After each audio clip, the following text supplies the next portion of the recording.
નમસ્કાર દર્શક મિત્રો, ટીવી18 ન્યૂઝમાં આપનું સ્વાગત છે। ટીવી18 ન્યૂઝ ગુજરાતની પળે પળની ખબર ધરાવતી ગુજરાતી ન્યૂઝ ચેનલ છે। હવે જોઈએ મુખ્ય સમાચાર। મોક ડ્રીલ નડિયાદમાં સાંજે 5:30 કલાકે બે માળની બિલ્ડિંગ પર ડ્રોનથી હુમલા। ખેડાના બીપીસીએલ પ્લાન્ટમાં લાગેલી આગમાંથી 4 લોકોને બચાવાયા। એસઆરપી કેમ્પ પર હુમલામાં ફસાયેલા 20 થી 25 લોકોને સલામત સ્થળે ખસેડાયા।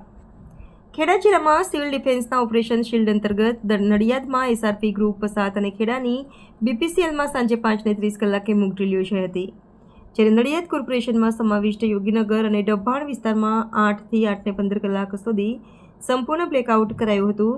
મોક ડ્રીલની શરૂઆત ખેડાની બીપીસીએલ પ્લાન્ટમાં લાગેલી આકસ્મિક આગ સાથે કરાઈ હતી।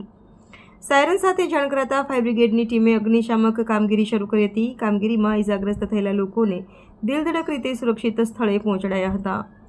અતિ ગંભીર ઇજાગ્રસ્ત 4 લોકોને ખેડાની જનરલ હોસ્પિટલ ખાતે ખસેડાયા હતા, જ્યારે 32 પ્રભાવિત લોકોને એસટી બસમાં અસ્થાયી શિફ્ટિંગ સેન્ટરમાં પહોંચાડાયા હતા।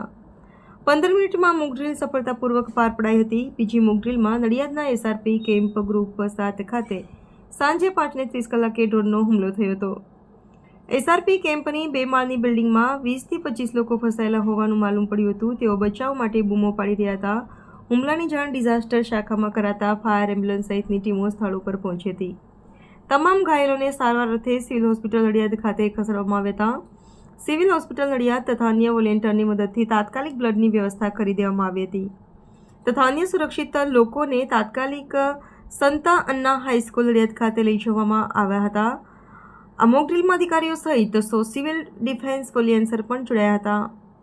ખેડા જિલ્લાના લોકોને ઝડપથી ગતિશીલ કરવાના હેતુથી નડિયાદના ડભાણ અને યોગીનગર ખાતે 8 થી 8:15 સુધી સંપૂર્ણ અંધારપટ બ્લેકઆઉટ કરી દેવાયું હતું। વિસ્તારના લોકો 15 મિનિટ માટે પોતાની લાઇટો બંધ કરી અને પોતાના ઘરોમાં રહ્યા હતા।